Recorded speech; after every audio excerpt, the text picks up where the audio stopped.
foolish child! I could swallow you whole! It's kind of cool he can talk without opening his mouth, right? Warrior of peace. This is Luce's voice actress, right? Because we see a little later that she's actually narrating her report. No! My only weakness! Dying! And what were you going to do with this? There's our Chekhov's gun for the episode. Now for the final anatomically correct time. Where did she get the bird parts, and why is the bird crying? October 15th. You think that's an impressive? I definitely feel like Luce would not be the kind of person to try out for cheerleading, but maybe her mom made her, or the school made her? You'll be so busy balancing checkbooks and learning to appreciate public radio. Public radio is dead. Summer camp is a chance to make some friends, but you have to try. I think it's really sweet and kind of a expectation subversion because Luce's mom is just really trying to look out for her daughter. Cuídate mucho, mija, que te vaya bien. This is one of the first times we see Spanish actually not being subtitled, just kind of trusting the viewer's intelligence that they can pick up what they're saying from just context clues. Plus, it makes it more special for people that actually know Spanish. Whoa, I thought I had a lot of weird stuff. But this is impressive. What the heck is that?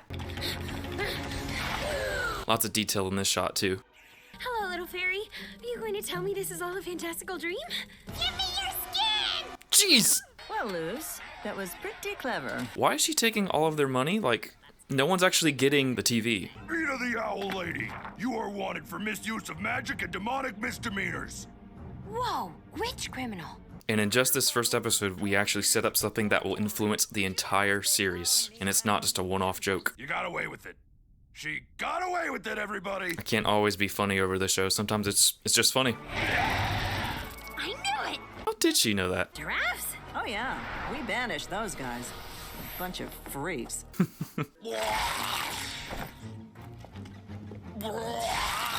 I think this might be the one and only time he opens the house with his mouth instead of just opening the door. I don't know if there's another time where he does this, let me know.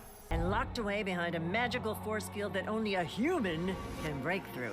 So they don't state a reason as to why only a human can enter the vault. Maybe it'll come back in season 3? Whose hand is that in the background? Is that a spare hand? Where are we going? Somewhere super fun. That is not super fun. Hey, cat lady. How'd you get out of your cell? So fun fact, Katya is voiced by Greg Griffin, who voices Azula in Avatar: The Last Airbender. She actually voices a few small characters throughout the series. I'll point them out as we go. She's really big into conspiracy theories. The world is a simulation! We're but playthings for a higher being! Wait, playthings for a higher being? Huh. We're all just a bunch of weirdos. Like me. Remember this line. You might be wondering why Luce's cell doesn't lock. It's because all the other cells, their levers are down.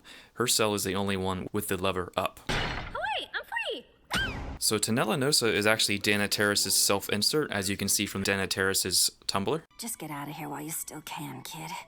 Enjoy freedom for us. This does make me wish that Greg Griffin has more roles in the show. Maybe in season 3 she'll have a bigger role. They just want to be themselves.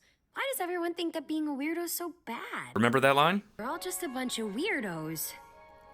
Like me. Whew. Wow, that actually works? Wait a second. Is that Besides, us weirdos have to stick together, you know? We're all just a bunch of weirdos. Like me. Jeez! This makes you wonder if she has enchanted her body, or maybe it's just natural. I want you to go out with me. What? What?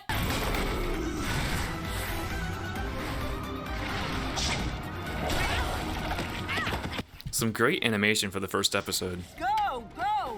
But I... She gone! This is our first kind of teaser of what magic can do, and it's not all about brute force. Self-doubt is a prison you could never escape from. So Tanella Nosa has a black eye, presumably because she was getting beat up by the warden. Why are you helping us? Because us weirdos have to stick together. You remember that line? We're all just a bunch of weirdos. Like me. Besides, us weirdos have to stick together, you know? And nobody should be punished for who they are. And that's the message of the series. Now eat this, sucker! And there's our Chekhov's gun, and a callback to the first few lines of the episode. Now eat this, sucker! It's crazy to think about that the entire story could have stopped right here, but it's this one decision that the entire series is based upon. I know it's not the same, but a king shouldn't be without a crown. It's kind of strange that he doesn't keep this around. Maybe it'll show up in season 3?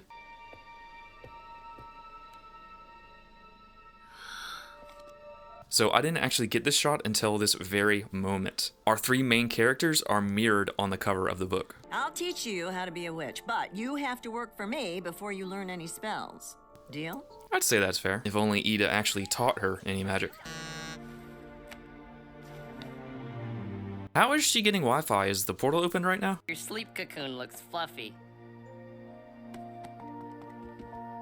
That's so sweet. So that was the first episode. I've seen a few people comment that this actually isn't that great of an episode, which I think is absolutely crazy. This is a great start to the series. It has a lot to accomplish in its runtime to get you interested and hooked, but I think it absolutely nails it. 2 of the biggest strengths of this show are escapism and characters. We're introduced to a fun new world. Although some people might compare it to Harry Potter's world, the Owl House takes its world a little less seriously, so it's a lot more fun. We can kind of turn our brains off and just relax and enjoy the world. Some people might suggest that the show doesn't take itself seriously quick enough, but I think solidifying that sense of escapism, when the sense of escapism is pulled out from under you, it hits a lot harder because of what these characters will be going through in the next seasons. It sets up so many key principles that the show hinges on later. Secondly, we're introduced to 3 new characters that are fun and interesting in of themselves. And not only that, but their character designs are absolutely genius. Dana Terrace and her team at Disney have managed to get you invested in this world and invested in these characters in just over 20 minutes. Overall, I would say this is a great start to the series. As I mentioned in my introduction video, I want to hear from you. I want to see why this episode